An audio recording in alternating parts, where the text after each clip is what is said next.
नमस्कार, मैं अनुपम सिंह। आज स्टूडियो में हमारे मेहमान हैं डॉक्टर लक्ष्मी सरोजा। आप उत्तर प्रदेश में बहुत सारे सामाजिक कार्य कर रही हैं, जो है लड़कियों के लिए काम कर रही हैं, गरीब महिलाओं के लिए काम कर रही हैं और बहुत तरह के काम कर रही हैं। बेसिकली आप रहने वाली आंध्र प्रदेश की हैं, मगर आप पिछले लंबे कई वर्षों से यहाँ पे काम कर रही हैं समाज के क्षेत्र में। आज उनसे जानेंगे आपने जो है आंध्र प्रदेश से आकर के उत्तर प्रदेश को समाज सेवा के लिए क्यों चुना। तो डॉक्टर जी आपका नमस्कार, जो है आपका बहुत बहुत स्वागत है। Thank you. आप हमें बताइए, आपने जो है आंध्र प्रदेश से आके उत्तर प्रदेश को समाज सेवा के लिए क्यों चुना। सबको नमस्कार, मैं लक्ष्मी सरोजा। मैं born and bought up in Hyderabad. मेरा एजुकेशन पूरा वहीं पे हुआ है। फिर मेरे पापा का ड्रीम था कि मैं एक सॉफ्टवेयर इंजीनियर बनूं, तो मैं सॉफ्टवेयर प्रोफेशन लिया था। फिर मैंने उसको कंप्लीट करने के बाद मैंने फिर दुबई गई थी, दुबई में काम कर रही थी। तो उसी टाइम पे मेरा मैरिज फिक्स हुआ था और मेरे हस्बैंड यहाँ पे सोशल वर्क करते हैं, तो उनके वजह से मुझे यहाँ आना पड़ा है। लेकिन मुझे यहाँ आना इतना पसंद नहीं था, क्योंकि हमारा south culture, food, everything different होता है। लेकिन यहाँ आने के बाद मुझे फ़र्स्ट 1 ईयर बहुत डिफ़िकल्टी फेस हुआ था। लेकिन धीरे धीरे मैं अपने हस्बैंड के साथ जब काम करने लगी थी, तो मुझे भी बहुत प्रोत्साहित मिला उनसे कि मैं भी कुछ ऐसे काम करूं कि मैं दूसरों को मदद कर सकूं। तो मेरे हस्बैंड हमेशा कहते ये है कि अपने लिए तो सब जीते हैं, लेकिन किसी और के लिए जीना बहुत चैलेंजिंग होता है। तो that I took it as a challenge. तो मैंने सोचा था कि मैं किसी और के लिए जिएंगे। तो तब से मैं गरीब बच्चों के लिए ट्यूशन सेंटर्स खोला था। उनके पास जाके मैं बच्चों को पढ़ाती थी। फिर उनका हेल्थ के लिए हम काम करते थे। फिर हमने धीरे धीरे से जब काम शुरू किया था, तो हमने मेडिकल कॉलेज डॉक्टर्स और पीजीआई डॉक्टर्स के साथ मिलके हमने कैंप्स ऑर्गेनाइज़ किया है और हमने उनका हेल्थ के लिए हमने काम किया है। अगर उनको कोई ज़्यादा ही दिक्कत है, फिर हम उनको मेडिकल कॉलेज में या पीजीआई में रेफरेंस दे देते थे, तो वो डॉक्टर्स उन लोगों का देखभाल करते थे और उनको फ्री मेडिसिन देते थे। फिर हमने सोचा हेल्थ के साथ साथ हम लोग एजुकेशन के ऊपर भी ध्यान देना चाहिए था। और हम जो जनरेशन्स बीत रहा है उनको हम चेंज नहीं कर सकते हैं, लेकिन जब प्रेजेंट जनरेशन है उन बच्चों को हम चेंज करने के लिए the only tool we have is education. And हमारा कॉन्स्टिट्यूंसी भी यही कहता है कि राइट टू एजुकेशन। तो उसको हमने मुद्दे पे रख के हमने एजुकेशन शुरू किया था। जो हम अंडर प्रिविलेज्ड बच्चे हैं उनके बीच में 2 बच्चों के साथ हमने सेंटर शुरू किया था। आज हमारा एक सेंटर पे 120 बच्चे हैं। वैसे ही हमारा 10 सेंटर्स अभी चल रहे हैं, जहाँ पे बच्चे आते हैं, शाम का 2 घंटा ट्यूशन पढ़ते हैं। फिर उसके बाद हम बच्चों को गवर्नमेंट स्कूल में एनरोल करते हैं और वहाँ हम लोग उनका एनरोलमेंट होने के बाद हम डीएम सर को, गवर्नमेंट को हम रिक्वेस्ट करते हैं कि इन बच्चों के लिए स्कॉलरशिप कुछ करने के लिए, ताकि वो वापस ना पढ़ने का उम्मीद ना ले, ताकि वो उनको पढ़ने का इच्छा लेके आगे बढ़ने के लिए हम उनको सहयोग करते हैं। तो ऐसा मैं 2007 से मैं लखनऊ में शिफ्ट हुई और तब से मैं इन अंडर प्रिविलेज्ड कम्युनिटी के साथ आज तक मैं काम कर रही हूँ। जैसे आप जो है क्योंकि अदर स्टेट से हैं, साउथ से हैं, तो आपको यहाँ पे काम करने में लैंग्वेज की दिक्कत नहीं आई? फर्स्ट 1.5 ईयर मुझे बहुत दिक्कत हुआ था। फिर उसके बाद मैं धीरे धीरे लैंग्वेज सीखना शुरू किया था। फिर मेरा बेटा है, जब वो यहीं पैदा हुआ था, तो जब मैं उसके साथ मार्केट जाती थी तो वो मेरा हिंदी करेक्ट करता रहता था।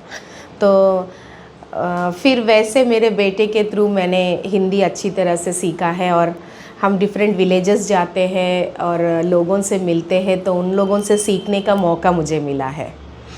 तो जैसे आप जब दुबई में थी तो वहाँ आप सॉफ्टवेयर इंजीनियर के तौर पे काम कर रही थी, तो दुबई से यूपी में शादी का कैसे मतलब आपका प्रस्ताव बना, या जो है माँ बाप ने शादी की, या लव मैरिज हुई, या कैसे? क्योंकि भाई कहाँ दुबई, कहाँ आंध्र प्रदेश और कहाँ जो है उत्तर प्रदेश। नहीं, मेरा शादी लव मैरिज नहीं है, मेरा अच्छा। अरेंज्ड मैरिज है। अच्छा। और मैं दुबई में मेरे मामा के साथ रहती थी, वहीं मैं काम कर रही थी। तो उसी टाइम पे मेरे प्रपोज़ल आया था। मैं जब 19 इयर्स की थी, मेरे पापा पास्ड आउट हो गए थे। अच्छा। तो पापा के डेथ के बाद मैं बहुत डिप्रेशन में चली गई थी। और मैंने अपने लाइफ में 3 टाइम्स सुसाइड अटेम्प्ट करने के लिए कोशिश किया था, क्योंकि मेरे लिए मेरे पापा ही मेरा सब कुछ थे। लेकिन जब मेरे पापा का डेथ हो गया था तो मुझे लगा था कि मेरे ज़िंदगी में मुझे कोई होप नहीं है। लेकिन मेरे एक फ्रेंड है, आंटी है, मेरी आंटी है, फ्रेंड है, मेंटर है। तो उन्होंने मुझे बहुत हिम्मत दिया है और मुझे बहुत काउंसलिंग की है। और उन्होंने मुझे ये सिखाया है कि आपने 3 बार सुसाइड अटेम्प्ट किया, तब भी आपके ज़िंदगी अभी भी आप ज़िंदा हो, तो ऊपर वाला का कोई ना कोई तो मर्ज़ी होगा, तो आप ऐसे रहने के लिए। तो उन्होंने मुझे बहुत मेंटरशिप दिया है। और फिर उसके बाद मैं 28 इयर्स की थी तो मैं दुबई में थी। तो हमारा भारत देश में एक ये है कि अगर लड़की 18 साल की हो गई है तो बहुत सारे पेरेंट्स यही सोचते हैं कि जल्दी से जल्दी उस लड़की का शादी कर दे और उसको अपने मायके में भेज दे। तो मेरे पेरेंट्स ऐसे नहीं थे। तो मेरे बोथ पेरेंट्स यही कहते थे कि एक लड़की को अपने पैरों पे खड़ा होना चाहिए और वो खुद अपना लाइफ का डिसीजन ले सकती है। क्योंकि हमेशा हमारे एक महिला होने के नाते हम लोगों को यही सिखाया गया है कि जब तक हम पेरेंट्स के साथ हैं, पेरेंट्स के अंडर में रहते हैं, जब शादी करके आते हैं तो वहाँ इन-लॉज़ के फैमिली के अंडर में रहते हैं। तो एक महिला का कहीं पे भी इंडिपेंडेंट लाइफ नहीं है, she is living for someone else. तो वो खुद के लिए जीने के लिए टाइम नहीं होता है। तो मेरे पापा हमको यही सिखाया है कि आप खुद खड़े होना है और 10 लोगों को खड़े करना चाहिए। तो फिर वो मोटिवेशन मेरे अंदर था। तो फिर मैं जब दुबई में काम करने गई थी तो वहाँ पे मैं जब काम कर रही थी तो मेरे आंटी के थ्रू ये प्रपोज़ल आया था। तो आंटी ने मेरा शादी सब फिक्स करके उन्होंने मुझे फ़ोन करके इंडिया बुलाया, मेरा शादी करवाया। मैं वापस दुबई चले जाना चाह रही थी, लेकिन मेरा हस्बैंड का काम देखने के बाद I thought we should stand for someone else. तो ये मोटिवेशन मुझे मेरे हस्बैंड से मिला था। तो मैंने कहा था कि मैं अपना करियर छोड़ के मेरे हस्बैंड के पीछे चलेंगे। So my husband MSW Enfield किए हैं। तो वो जो सोशल वर्क करते हैं, सोशल डेवलपमेंट, उन्हीं के अंडर में मैं पहले काम करती थी। तो वही करते करते मैं अभी खुद अपना NGO करके मैं विमेन सेफ्टी के लिए भी काम करती हूँ। जो आपने बताया कि आपने 3 टाइम सुसाइड करने का निर्णय लिया, वो जो 3 टाइम्स पीरियड था आपका, क्या 1 ईयर्स में था या अलग अलग स्टेज में था? अलग अलग स्टेजेस में था। जैसे जिस दिन मेरे पापा का डेथ हो गया था, उस दिन मैंने फर्स्ट अटेम्प्ट किया था। द सेकेंड अटेम्प्ट वाज, वो साल कौन सा था? 2001। उसके बाद फिर उसके बाद उसी साल मैंने पापा का जब 10 दिन हो गया था, आई वॉज सो डिप्रेस्ड, तो मैं फिर चली गई थी। मैं बहुत साउथ इंडियंस मतलब बहुत ऑर्नामेंट्स पहनते हैं, हमारा इंडियन कल्चर है वो। लेकिन हम लोग ने डिसाइड किया था, मेरे सिस्टर और मैंने, कि हम अपना फादर के लिए हम सैक्रिफाइस करेंगे अपना ऑर्नामेंट्स सब। तो हम उस दिन से हम तो तीसरा अटेम्प्ट फिर मैंने वो चूड़ी सब क्रश करके खा लिया था। अच्छा, लेकिन नथिंग हैपेंड टू मी। फिर मैंने सेकेंड अटेम्प्ट 10 डेज़ के बाद किया था। फिर उसके बाद मैंने 2004 में एक बार हाँ, बिकॉज 3 साल के अंदर पे 2001। हाँ, बिकॉज 2004 में मैं जो अटेम्प्ट किया था, मैं बचपन से एक किसी से प्यार करती थी, तो उस दिन उनका शादी था। अच्छा। तो क्योंकि हमारा दोनों फैमिलीज एक्सेप्ट नहीं किए थे, क्योंकि हम लोग शेयर ही नहीं किए थे। तो फिर 2004 में जिस दिन उसका शादी था, आई वॉज सो डिप्रेस्ड। मैंने सोचा पहले मैंने पापा को खो दिया है, फिर उसके बाद मैंने जिससे प्यार किया उसको मैंने खो दिया है। तो मुझे ये लगा है कि मेरे ज़िंदगी में मैं सब खोती ही रहती हूँ। मेरे ज़िंदगी में ऐसा कुछ है नहीं है कि मैं अपने लिए पा सकती हूँ। सो आई थॉट मुझे जी के कोई फ़ायदा नहीं है। तो इसीलिए मैंने अटेम्प्ट किया, बट कृपया करके कोई भी ऐसा नहीं करना चाहिए। हम अपना ज़िंदगी से फाइट करना चाहिए, तभी तो हम लोग कुछ करके दिखा सकते हैं। अगर मैं 2001 में शायद मर जाती, शायद मैं यहाँ पे इस तक मैं नहीं आ पाती। लेकिन मैं सोचती हूँ कि भगवान ने मुझे एक मौका दिया है कि अपने आप को प्रूव करने के लिए और किसी और का ज़िंदगी को चेंज करने के लिए। तो जैसे आपकी शादी हुई, शादी के बाद आप यहाँ यूपी आ गए। यूपी में आपने किस सेक्टर में काम करने के बारे में ज़्यादा सोचा?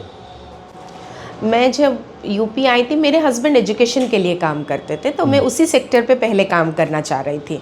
तो मैं जब मेरे हस्बैंड्स के साथ जाती थी, देन मैंने देखा था कि गर्ल्स का डिस्क्रिमिनेशन बहुत है compare to south India. South India में लेडीज़ को फ्री, मतलब एजुकेशन में फ्री उनको प्रायोरिटी देते थे। एंड हम लोगों को वहाँ पे ऐसा नहीं है कि वहाँ लड़के लोग बैठे हैं तो आप वहाँ नहीं जाना चाहिए। ऐसे हम लोगों को डिस्क्रिमिनेशन वहाँ नहीं था। जब मैं यूपी आई थी तो मैं ये डिस्क्रिमिनेशन देखा था। इवन विलेजेस में भी औरत हो या लड़की हो, वो अपने आंगन से बाहर नहीं आ सकती है। तो जब और वो पल्लू इतना यहाँ तक करके बैठती थी, तो मैं तब सोचा था I need to work for women. और उस दिन से मैंने डिसाइड किया था। देन 2015 से मेरा विमेन सेफ्टी के लिए काम करना शुरू किया, क्योंकि द फर्स्ट इंसिडेंट मेरा जो था, मैं लखनऊ रेलवे स्टेशन में थी। मैं और मेरे हस्बैंड दोनों हम लोग हैदराबाद जा रहे थे। मैं फर्स्ट टाइम शादी करके आई थी, और एक आदमी अपने वाइफ को एक डंडी लेके इतना मार रहे थे कि हम सब खड़े होके वहाँ पे देख रहे थे। तो मैंने मेरे हस्बैंड को कहा कि मुझे रोकना है जाके।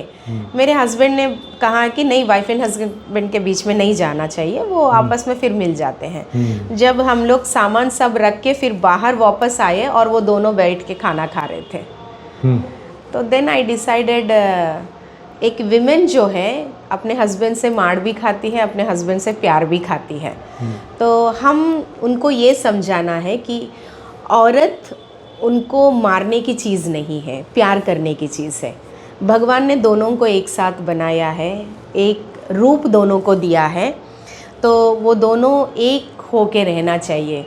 तो तब से मैंने डिसाइड किया था कि मैं जो डोमेस्टिक एब्यूज्ड विमेन है उनके लिए काम करेंगे सोच के। फिर जब मैं डोमेस्टिक एब्यूज्ड विमेन के लिए काम कर रही थी, तो धीरे धीरे मुझे रेप विक्टिम्स के बारे में पता चला है। फिर मैंने सोचा मैं उनके लिए भी काम करेंगे।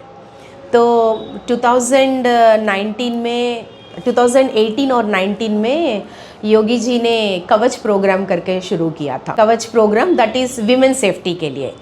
तो हम लोग डिफरेंट यूनिवर्सिटीज़ जाते थे और बच्चों को वहाँ पे हम लोग अवेयरनेस प्रोग्राम देते थे डिफरेंट हेल्पलाइन नंबर्स के लिए, और महिला कैसे सुरक्षित रहना चाहिए, अपने के लिए कैसे लड़ना चाहिए, और खुद पुलिस स्टेशन जाके कैसे कंप्लेंट करना है।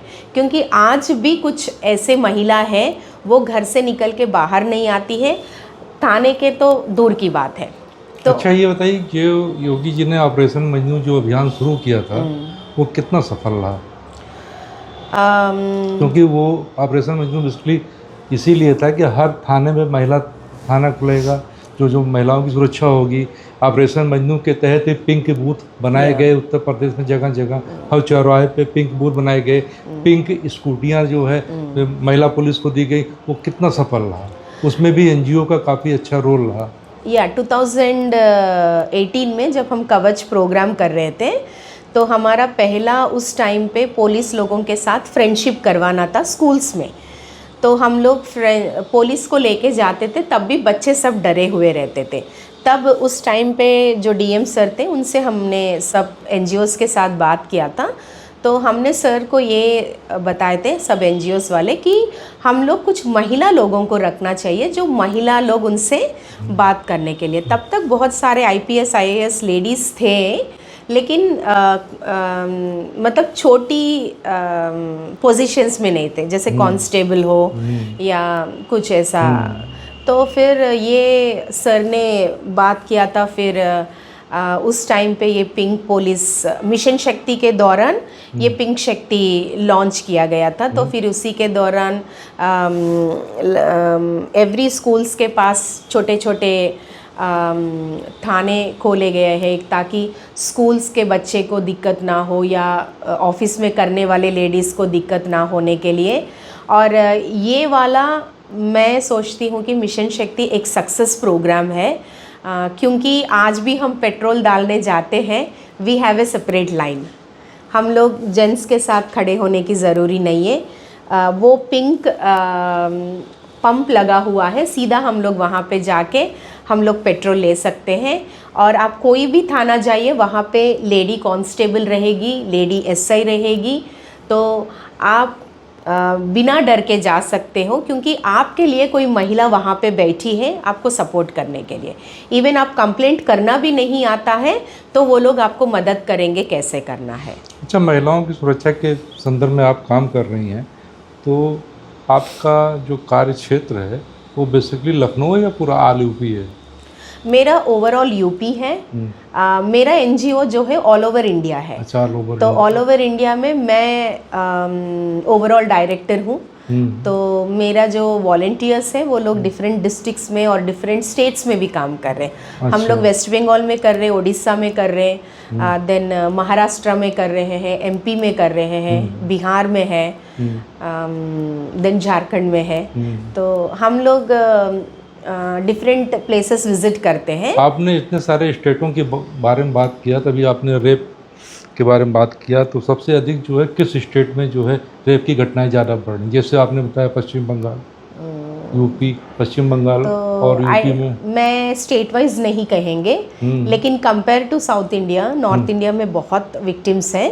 एंड सेकेंड थिंग ये है कि बहुत सारे विक्टिम्स बाहर नहीं आते हैं, क्योंकि समाज में आप एक कैंसर पेशेंट को एक्सेप्ट कर सकते हो, एक एड्स पेशेंट को एक्सेप्ट कर सकते हो, लेकिन एक रेप विक्टिम को एक्सेप्ट नहीं कर सकते हो, क्योंकि हमारा समाज आज भी वही सोच में है कि एक लड़की के साथ रेप हुआ है तो आप बहुत बड़ा गुनाह सोचा जाता है उसके, लेकिन ये नहीं सोचते हैं कि उस लड़की के साथ क्या घटना हुआ है।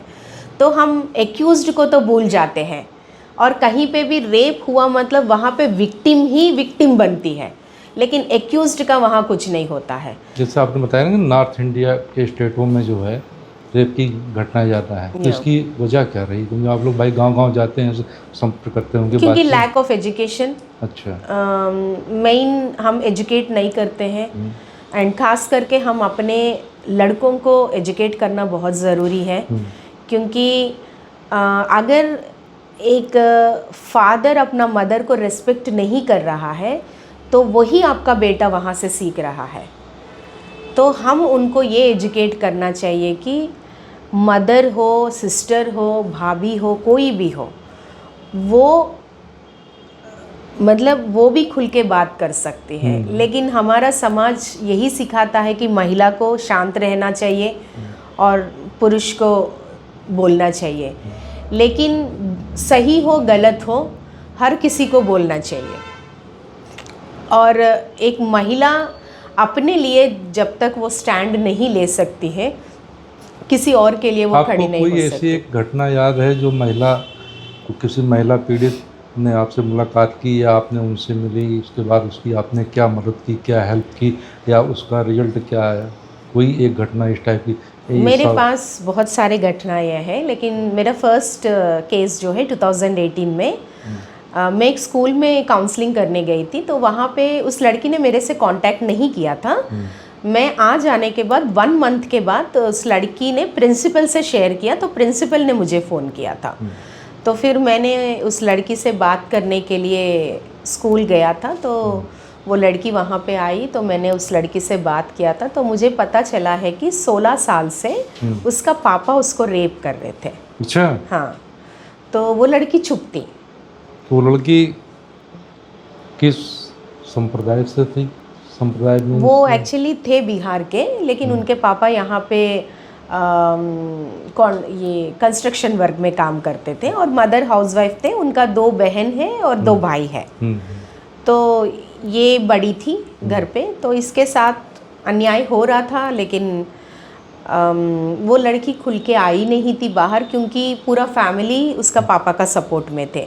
यही मैं कहना चाह रही हूँ कि हम लोग अभी भी मानते हैं कि तो फिर क्या है, आपके स्तर से क्या फादर, आई एम जस्ट, तो फादर ही सब कुछ है। पापा जो भी कर सकते हैं वो सबको मानना है।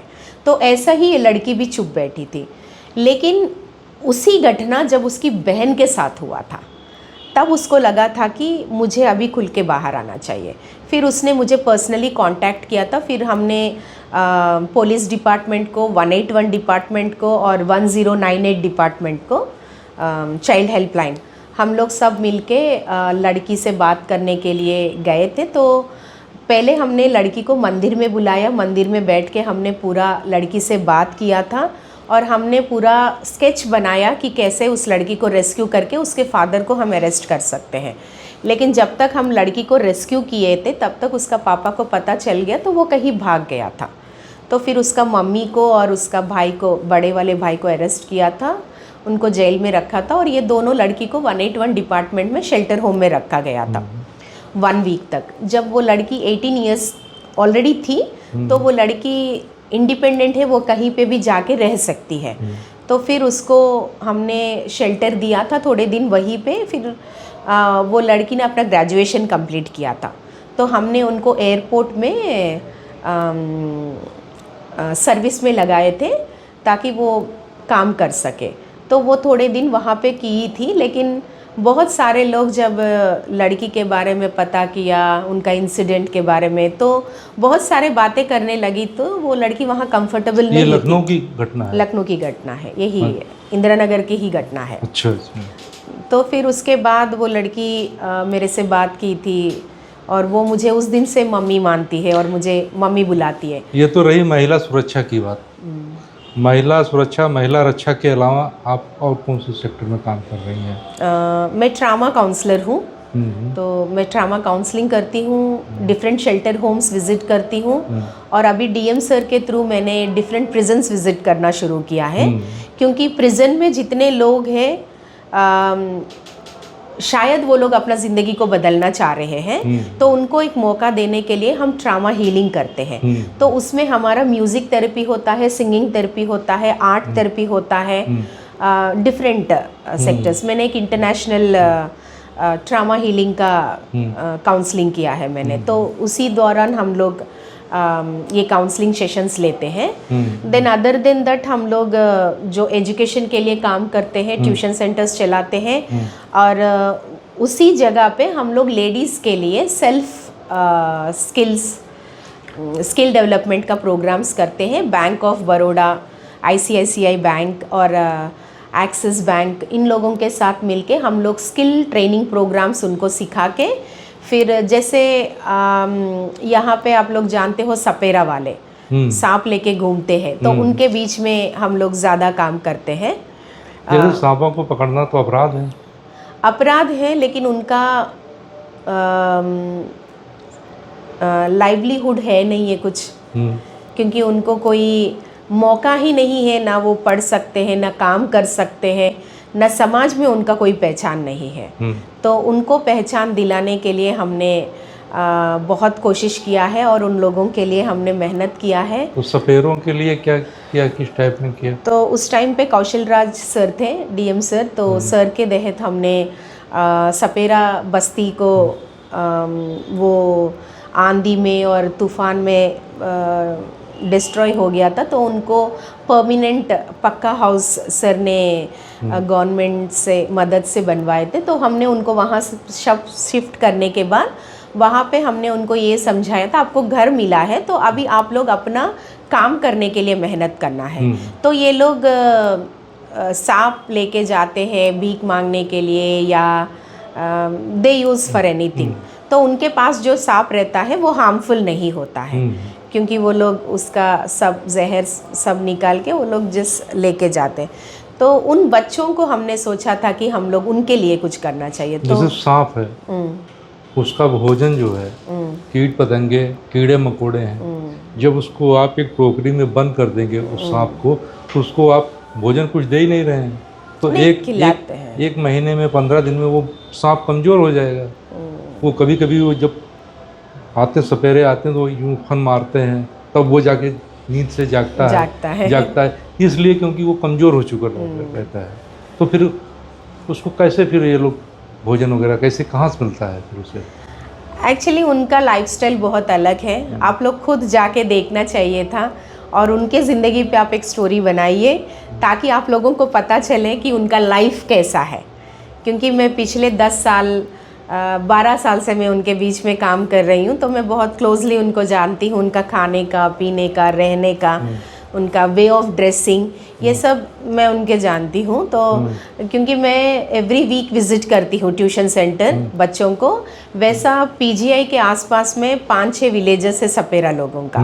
तो ये सब लोग शहर में आते हैं भीख मांगने के लिए, उनके बच्चे भी भीख मांगते हैं। तो हमने सोचा था कि अगर बच्चों को हम पढ़ा रहे हैं तो उनके मदर्स के लिए भी हम कुछ करना चाहिए। तो सांप कहाँ से लेके आते हैं? ये जंगल में पकड़ते हैं या कहीं खेत में आ जाता है। तो जैसे हम लोग को कहीं सांप दिख गया तो हम लोग तो डेफिनेटली फॉरेस्ट डिपार्टमेंट को तो कोई फ़ोन नहीं करते हैं, लेकिन वो सांप पकड़ने वाला को तो ज़रूर बता देते हैं कि यहाँ पे सांप है, आके पकड़ लीजिए करके। तो उनको कहीं से तो उनकी लाइफ स्टाइल में बदलाव आया है? अभी बदलाव आया है। अभी मैं जहाँ ट्यूशन सेंटर चला रही हूँ, अभी बच्चे इंग्लिश में बात करने लगे हैं। वो लोग पहले नहाते नहीं थे, ब्रश नहीं करते थे। ब्रश भी नहीं करते थे? नहीं।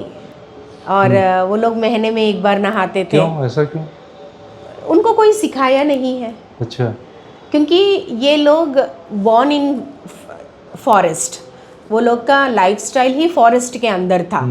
तो वो लोग हमारे पास नहीं आए हैं, हम उनके पास गए हैं। हमारा आबादी जितना बढ़ते जा रहे हैं, हम जंगल को उतना ख़त्म करते जा रहे हैं। अभी हम जानवर भी देखेंगे, जानवर सब अगर शहर में आ रहा है तो कहीं ना कहीं इंसान का गलती है, क्योंकि हम फॉरेस्ट को डिस्ट्रॉय कर रहे हैं। तो वैसे ही ये जो ट्राइबल्स हैं, ये सब जंगल से ही जुड़े हुए लोग हैं, तो हम उनके पास गए हैं, वो हमारे पास नहीं आए हैं। इसके अलावा किस क्षेत्र में काम कर रहे हैं आप? हम हेल्थ कैंप्स ऑर्गेनाइज करते हैं, बहुत सारे विलेजेस में करते हैं। Then we are doing right now cervical and breast cancer के लिए हम अवेयरनेस प्रोग्राम्स कर रहे हैं मेडिकल कॉलेज डॉक्टर्स के साथ मिलके। देन ऑल्सो पीजीआई टीम के साथ मिलके। जियो, आप ये काम करते हैं, जो भी आप सोशल वर्क करते हैं, क्या इसमें गवर्नमेंट की से कोई मदद मिलती है या आप लोग स्वयं ही अपने स्तर से? नहीं, this is completely my personal thing. मेरा यहाँ पे एक टीम है, लेडीज़ टीम है, हम लोग 15 लोग हैं। अच्छा। तो हम 15 लोग किटी पार्टी कभी नहीं करते हैं। अच्छा। We don't encourage kitty parties. तो हम वो 15 लोग जब हम मिलते हैं महीने में एक बार, तो उस महीना हम लोग क्या प्रोग्राम करना है तो हम लोग डिसाइड करते हैं। अच्छा, क्योंकि अच्छा। वो मेरा एनजीओ है और वो सब मेरे मेंबर्स हैं। अच्छा। तो क्योंकि अलग अलग लोग अलग अलग एनजीओ करेंगे तो कोई फायदा नहीं है। तो हमारा टीम ने डिसाइड किया था, ऑलरेडी सरोजा का एनजीओ है, 10 साल से वो चला रही है, तो उसी को हम सपोर्ट करेंगे। अच्छा। तो हम जहाँ जहाँ ट्यूशन सेंटर्स बनाए हैं तो हम लोग वहाँ पे छोटा छोटा शेड्स डाले हैं। देन एवरी मंथ हम लोग स्टेशनरीज हो, यूज्ड क्लोथ्स हो, ब्लैंकेट्स हो, तो हम अपना टीम खरीदने के लिए हम जितना खरीदते हैं उसमें हम डिवाइडेड बाय 15 कर लेते हैं। अच्छा। तो then my family in Hyderabad, मतलब वो लोग भी मुझे सपोर्ट करते हैं। तो हम उसी सपोर्ट से हम लोग मतलब गवर्नमेंट से कोई तो आपको हेल्प नहीं, अभी तक मैंने कभी अप्रोच नहीं किया है, but I am working as a voluntarily for them. अच्छा आई डोंट चार्ज एनीथिंग और I am doing my free service to government. अभी आप बता रहे थे कि कल आप एक रेप विक्टिम से मुलाकात करेंगी, वो क्या मामला है?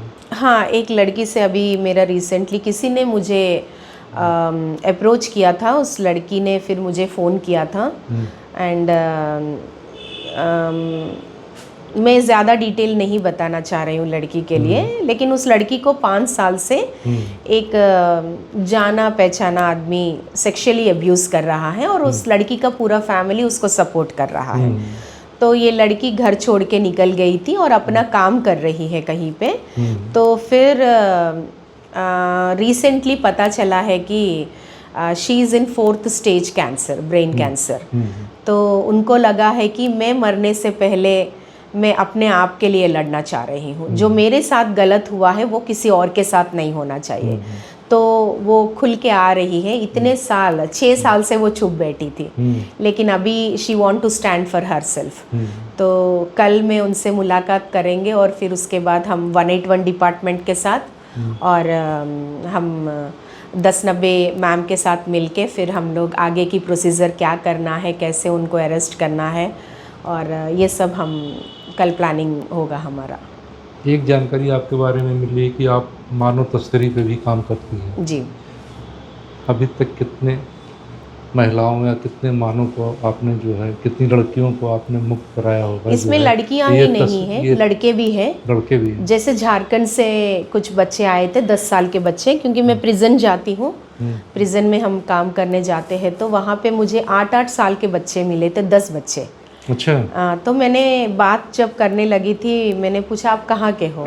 ऑब्वियसली लखनऊ है, तो मैंने सोचा यूपी से ही होंगे बच्चे, लेकिन वो झारखंड के थे। अच्छा। तो जब मैं उनसे बात करने लगी थी तो उनमें से एक छोटा सा था, उसने कहा आंटी हमको झारखंड से लेके आए हैं, वो झारखंड के ट्राइब एरिया से है वो लोग। तो वहाँ से ये लोग गए थे, कोई उनको 15-15 हज़ार में वो बच्चों को खरीद लिया है। अच्छा। खरीद के उनको ले आके चारबाग पे किसी रूम में रखा है और उनको 15 दिन खाना ना दे के बहुत टॉर्चर किया है। अच्छा। फिर उसके बाद उनको 3-3 करके ग्रुप बनाया है। अच्छा। बच्चों को झारखंड से, छत्तीसगढ़ से और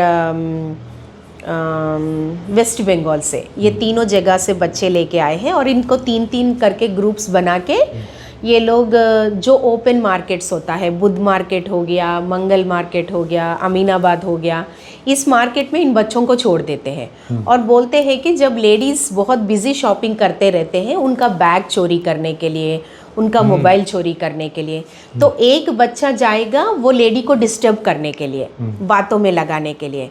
इतने में पीछे से ये 2 बच्चे आके उनसे चोरी करके ले जाके दे देंगे। तो वैसा ये लोग एक हफ्ते में कम से कम 2 मोबाइल चोरी करना है, 2 बैग चोरी करना है। टारगेट देते हैं, जैसे जॉब में मिलता है। फिर उसके बाद वो जाने के बाद वो पूरा जो आदमी इनको भेजा है उन्हीं को सरेंडर करना पड़ता है। फिर उसके बाद उनको खाना देंगे। अगर उस दिन वो चोरी करके आया तो उसको खाना मिलेगा, वरना नहीं मिलेगा। तो ऐसे ही ये बच्चे बुध मार्केट में आए थे, तो जिसका फ़ोन चोरी किया था वो एक दरोगा जी का ससुर था। अच्छा। तो फिर उन्होंने तुरंत सीसीटीवी में देखा और बच्चे को पकड़ा। तो जब ये लोग बच्चे को पकड़ने गए थे तो वहाँ 3 के जगह 15 बच्चे मिले थे। तो वो 15 बच्चों को जब लेके आए थे थाने में, फिर उनसे बातचीत हुआ। फिर मैं गई थी बच्चों से बात करने के लिए। तो उनमें से 5 झारखंड के हैं, 5 छत्तीसगढ़ के हैं और 5 बच्चे जो है वेस्ट बंगाल के हैं। फिर उसके बाद हमने डीएम सर से बात किए थे, क्योंकि वो 8 साल के बच्चे हैं, उनको कुछ नहीं पता है। तो सर से बात हुआ था, फिर उनका बेल हमने करवा के फिर उन बच्चों को वापस अपने अपने घर भेज दिया है, पेरेंट्स को बुला के, और उनका स्कूल में एनरोल किया है हमने उस बच्चों को। कुछ बच्चों का जानकारी नहीं होता है, उनको बाल सुरक्षा केंद्र में रखा जाता है या कोई प्राइवेट शेल्टर होम्स में रखा जाते हैं। लड़कियों को भी कुछ आपने पकड़ा है? ऐसे लड़कियां भी मिली मानव तस्करी में? हाँ, मिलते हैं लड़कियां, बहुत सारे लड़कियां उस रीति से मिलते हैं जो प्यार करते हैं। एक घटना है, लड़की तेलंगाना की थी, लड़का यूपी का था। तो ये लड़का यहाँ से तेलंगाना गया था पेंटिंग वर्क करने के लिए, तो उसी के बगल में वो लड़की थी, तो दोनों को प्यार हो गया था। तो लड़का ने बोला मेरा वहाँ 20 बीघा ज़मीन है, चलो मैं तुमको लेके चलता हूँ करके लड़की को लेके आ गया था। यहाँ आने के बाद लड़की को पता चला है कि उसका कुछ नहीं है, घर भी नहीं है। तो उसने उस लड़की को होटल में रखा और अपने दोस्तों के साथ उस लड़की के साथ गलत किया। फिर उस लड़की को चारबाग रेलवे स्टेशन में छोड़ दिया था।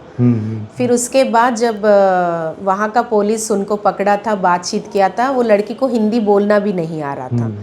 फिर हम लोग गए थे, उस लड़की से बात किए थे, तो वो अपना घर का पता भी नहीं बताना चाह रही है, क्योंकि वो चाह रही है कि शायद वो वापस जाएंगे तो उनका फैमिली उनको वापस नहीं आने देंगे। फिर हमने उसको शेल्टर होम में रखा गया था कुछ दिन के लिए। फिर उनका फैमिली इसको काउंसलिंग करके हमने फिर उस लड़की को उनका फैमिली के साथ हमने भेजा है। आप हमें ये बताइए, जिस समय पूरा देश कोविड से जूझ रहा था, उस वक्त लखनऊ में क्या स्थिति थी, और आपने या आपके एनजीओ ने जो है कैसे जो है लोगों की मदद की, जो है क्या उससे जो है लोगों को राहत मिली? कोविड का टाइम में फर्स्ट 3 डेज़ हम खूब एंजॉय किए थे। एंजॉय किए थे? हाँ, क्योंकि लग रहा था कि सब काम बंद, सब कुछ बंद, घर में बैठे बस खा रहे पी रहे। देन एक दिन मैं वॉक कर रही थी शाम को मेरे कॉलोनी में ही, तो एक छोटा सा बच्चा 1.5 साल का बच्चा मिट्टी खा रहा था। तो मैंने उनसे मदर से पूछा तुम्हारा बच्चा मिट्टी खा रहा है, उसको रोको।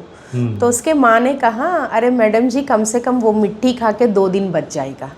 अच्छा। हाँ, ये शब्द उन्होंने मुझे जब कहा था तो मुझे सोचने में मजबूर किया था कि ऐसे बहुत सारे लोग होंगे कि उनका खाना नहीं है, क्योंकि हम अपने घर में रह के हम सुरक्षित हैं, लेकिन जो लोग रोड पे हैं, जो लोग मजदूरी करने बाहर से आए हैं, उन लोगों का स्थिति क्या था।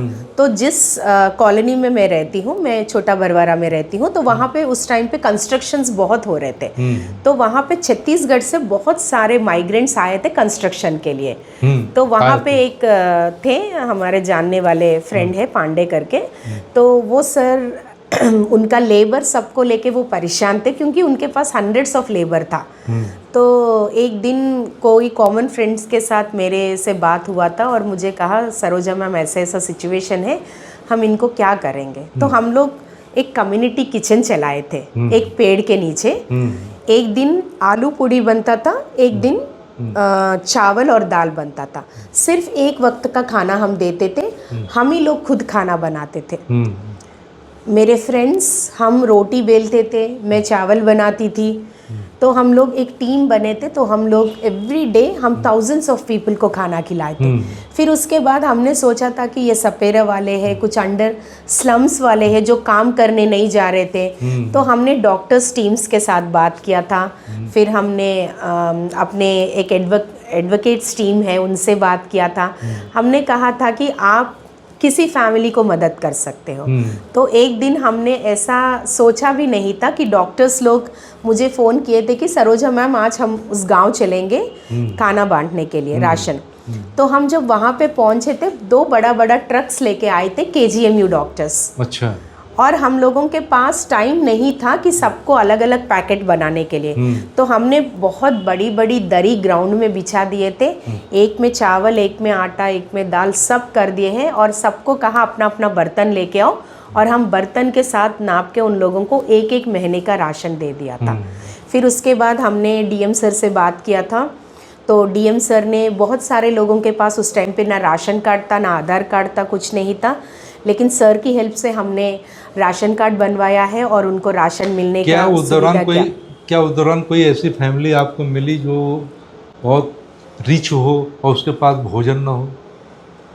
ऐसे कुछ फैमिली नहीं होता है जो रिच है उसको ना मिले, लेकिन मेडिसिन्स का बहुत दिक्कत था। क्योंकि हमारे पास 1-2 ऐसी फैमिली मिली है हमें, क्योंकि हम भी उस समय जो है फील्ड में रहते थे कि उनकी बेटे और बहुएं बॉम्बे हैं। अच्छा। और सारी दुकानें बंद हैं, और जो है उनका मकान 3 मंजिला मकान है, लेकिन उनके यहाँ राशन ख़त्म हो चुका है 15 दिन के बाद। जो है तो मैं वो उनके यहाँ पैकेट हमने भिजवाए थे हाँ, खुद में। मेरा ज़्यादा कंसंट्रेशन हम लोग अंडर प्रिविलेज्ड वालों के लिए दिखाए थे। तो कुछ टाइम पे तो हम लोगों को राशन ले जाने के लिए सुविधा नहीं था, तो हमारा एक वॉलंटियर का ई रिक्शा था, तो मैंने वो ई रिक्शा खुद चला के, जहाँ कार चलने का रास्ता नहीं था वहाँ पे मैं ई रिक्शा चला के गई थी। और मैं कई जगह पे टेम्पो भी चलाया था सामान वहाँ तक पहुँचाने के लिए। फिर 2021 में जब सेकेंड फेज़ आया था, तो उस दौरान मैं अपना फैमिली में 4 लोगों को खो दी हूँ। अच्छा। मेरा देवर को, मेरे चाचा को, और फैमिली में तो है, फिर मेरे फ्रेंड्स जो हैं उनमें 15 मेंबर्स थे। तो इन सबको मैं खुद गई थी क्रिमेशन करने के लिए, क्योंकि उस टाइम पे इवन एक एम्बुलेंस ड्राइवर भी डेड बॉडी को टच करने के लिए तैयार नहीं था।